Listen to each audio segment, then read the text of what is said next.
اے لوگو جو ایمان لائے ہو، اللہ سے توبہ کرو، خالص توبہ۔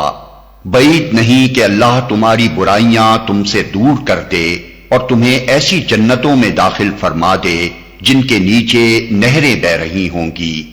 یہ وہ دن ہوگا جب اللہ اپنے نبی کو اور ان لوگوں کو جو اس کے ساتھ ایمان لائے ہیں رسوا نہ کرے گا۔ ان کا نور ان کے آگے آگے اور ان کے دائیں جانب دوڑ رہا ہوگا، اور وہ کہہ رہے ہوں گے کہ اے ہمارے رب، ہمارا نور ہمارے لیے مکمل کر دے اور ہم سے درگزر فرما، تو ہر چیز پر قدرت رکھتا ہے۔ سورہ تحریم کی اس آیت کی تفسیر میں مولانا مودودی رحمۃ اللہ علیہ لکھتے ہیں کہ خالص توبہ اصل میں توبتن نصوحن کے الفاظ استعمال ہوئے ہیں۔ نصح کے معنی عربی زبان میں خلوص اور خیر خواہی کے ہیں۔ خالص شہد کو اصل ناصح کہتے ہیں، جس کو موم اور دوسری آلائشوں سے پاک کر دیا گیا ہو۔ پھٹے ہوئے کپڑے کو سی دینے اور ادھڑے ہوئے کپڑے کی مرمت کر دینے کے لیے نصاحت الثوب کا لفظ استعمال کیا جاتا ہے۔ پس توبہ کو نصوح کہنے کا مطلب لغت کے اعتبار سے یا تو یہ ہوگا کہ آدمی ایسی خالص توبہ کرے جس میں ریا اور نفاق کا شائبہ تک نہ ہو، یا یہ کہ آدمی خود اپنے نفس کے ساتھ خیر خواہی کرے اور گناہ سے توبہ کر کے اپنے آپ کو بد انجامی سے بچا لے، یا یہ کہ گناہ سے اس کے دین میں جو شگاف پڑ گیا ہے توبہ کے ذریعے سے اس کی اصلاح کر دے، یا یہ کہ توبہ کر کے وہ اپنی زندگی کو اتنا سنوار لے کہ دوسروں کے لیے وہ نصیحت کا موجب ہو اور اس کی مثال کو دیکھ کر دوسرے لوگ بھی اسی کی طرح اپنی اصلاح کر لیں۔ یہ تو ہیں توبہ نصوح کے وہ مفہومات جو اس کے لغوی معنوں سے مترشح ہوتے ہیں۔ رہا اس کا شرعی مفہوم تو اس کی تشریح ہمیں اس حدیث میں ملتی ہے جو ابن ابی حاتم نے زر بن حبیش کے واسطے سے نقل کی ہے۔ وہ کہتے ہیں کہ میں نے حضرت ابی بن کعب رضی اللہ عنہ سے توبہ نصوح کا مطلب پوچھا تو انہوں نے کہا میں نے رسول اللہ صلی اللہ علیہ وسلم سے یہی سوال کیا تھا۔ آپ نے فرمایا اس سے مراد یہ ہے کہ جب تم سے کوئی قصور ہو جائے تو اپنے گناہ پر نادم ہو، پھر شرمندگی کے ساتھ اس پر اللہ سے استغفار کرو اور آئندہ کبھی اس فعل کا ارتکاب نہ کرو۔ یہی مطلب حضرت عمر، حضرت عبداللہ بن مسعود اور حضرت عبداللہ ابن عباس رضی اللہ عنہم سے بھی منقول ہے۔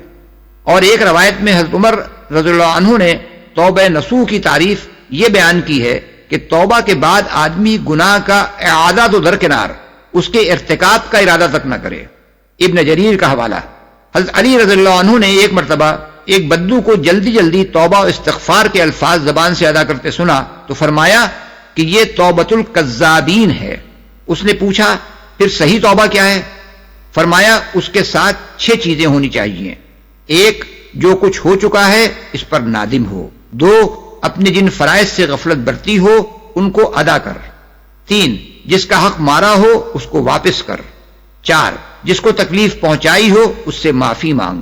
5، آئندہ کے لیے عزم کر لے کہ اس گناہ کا اعادہ نہ کرے گا۔ اور 6، اپنے نفس کو اللہ کی اطاعت میں گھلا دے جس طرح تو نے اب تک اسے معصیت کا خوگر بنائے رکھا ہے، اور اس کو طاعت کی تلخی کا مزہ چکھا جس طرح اب تک تو اسے معصیتوں کی حلاوت کا مزہ چکھاتا رہا ہے۔ حوالے کے لیے کشاف۔ توبہ کے سلسلے میں چند امور اور بھی ہیں جنہیں اچھی طرح سمجھ لینا چاہیے۔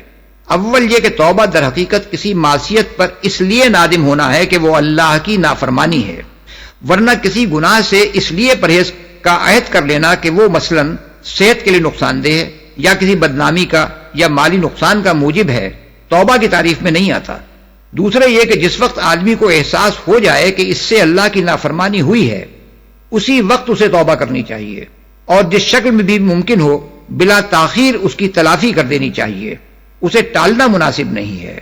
تیسرے یہ کہ توبہ کر کے بار بار اسے توڑتے چلے جانا اور توبہ کو کھیل بنا لینا اور اسی گناہ کا بار بار اعادہ کرنا جس سے توبہ کی گئی ہو، توبہ کے جھوٹے ہونے کی دلیل ہے، کیونکہ توبہ کی اصل روح گناہ پر شرمساری ہے، اور بار بار کی توبہ شکنی اس بات کی علامت ہے کہ اس کے پیچھے کوئی شرمساری موجود نہیں ہے۔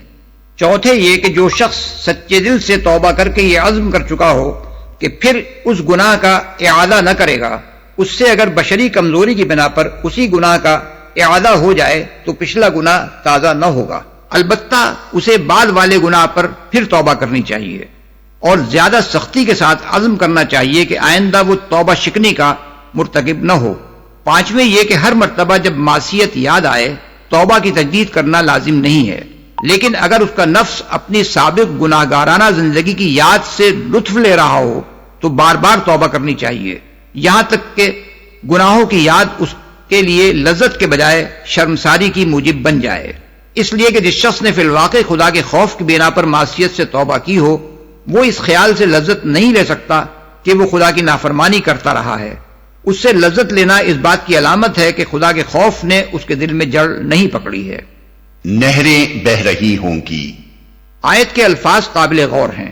یہ نہیں فرمایا گیا ہے کہ توبہ کر لو تو تمہیں ضرور معاف کر دیا جائے گا اور لازماً تم جنت میں داخل کر دیے جاؤ گے، بلکہ یہ امید دلائی گئی ہے کہ اگر تم سچے دل سے توبہ کرو گے تو بعید نہیں کہ اللہ تمہارے ساتھ یہ معاملہ کرے۔ اس کے معنی یہ ہے کہ گناہگار کی توبہ قبول کر لینا اور اسے سزا دینے کے بجائے جنت عطا فرما دینا اللہ پر واجب نہیں ہے، بلکہ یہ سراسر اس کی عنایت اور مہربانی ہوگی کہ وہ معاف بھی کرے اور انعام بھی دے۔ بندے کو اس سے معافی کی امید تو ضرور رکھنی چاہیے، مگر اس بھروسے پر گناہ نہیں کرنا چاہیے کہ توبہ سے معافی مل جائے گی۔ رسوا نہ کرے گا، یعنی ان کے اعمال حسنہ کا اجر ضائع نہ کرے گا۔ کفار و منافقین کو یہ کہنے کا موقع ہرگز نہ دے گا کہ ان لوگوں نے خدا پرستی بھی کی تو اس کا کیا صلہ پایا۔ رسوائی باغیوں اور نافرمانوں کے حصے میں آئے گی، نہ کہ وفاداروں اور فرمانبرداروں کے حصے میں۔ تو ہر چیز پر قدرت رکھتا ہے۔ اس آیت کو سورہ حدید کی آیت نمبر 12 اور 13 کے ساتھ ملا کر پڑھا جائے تو یہ بات واضح ہو جاتی ہے کہ اہل ایمان کے آگے آگے نور کے دوڑنے کی یہ کیفیت اس وقت پیش آئے گی جب وہ میدان حشر سے جنت کی طرف جا رہے ہوں گے۔ وہاں ہر طرف گھپ اندھیرا ہوگا جس میں وہ سب لوگ ٹھوکریں کھا رہے ہوں گے جن کے حق میں دوزخ کا فیصلہ ہوگا، اور روشنی صرف اہل ایمان کے ساتھ ہوگی جس کے سہارے وہ اپنا راستہ طے کر رہے ہوں گے۔ اس نازک موقع پر تاریکیوں میں بھٹکنے والے لوگوں کی آہ و فغاں سن سن کر اہل ایمان پر خشیت کی کیفیت طاری ہو رہی ہوگی۔ اپنے قصوروں اور اپنی کوتاہیوں کا احساس کر کے انہیں اندیشہ لاحق ہوگا کہ کہیں ہمارا نور بھی نہ چھن جائے اور ہم ان بدبختوں کی طرح ٹھوکریں کھاتے نہ رہ جائیں۔ اس لیے وہ دعا کریں گے کہ اے ہمارے رب، ہمارے قصور معاف فرما دے اور ہمارے نور کو جنت میں پہنچنے تک ہمارے لیے باقی رکھ۔ ابن جریر نے حضرت عبداللہ ابن عباس رضی اللہ عنہ کا قول نقل کیا ہے کہ ربنا اتمم لنا نورنا کے معنی یہ ہیں کہ وہ اللہ تعالیٰ سے دعا کریں گے کہ ان کا نور اس وقت تک باقی رکھا جائے اور اسے بجھنے نہ دیا جائے جب تک وہ پل صراط سے بخیریت نہ گزر جائیں۔ حضرت حسن بصری اور مجاہد اور ضحاک کی تفسیر بھی قریب قریب یہی ہے۔ ابن کثیر نے ان کا یہ قول نقل کیا ہے کہ اہل ایمان جب دیکھیں گے کہ منافقین نور سے محروم رہ گئے ہیں تو وہ اپنے حق میں اللہ سے تکمیل نور کی دعا کریں گے۔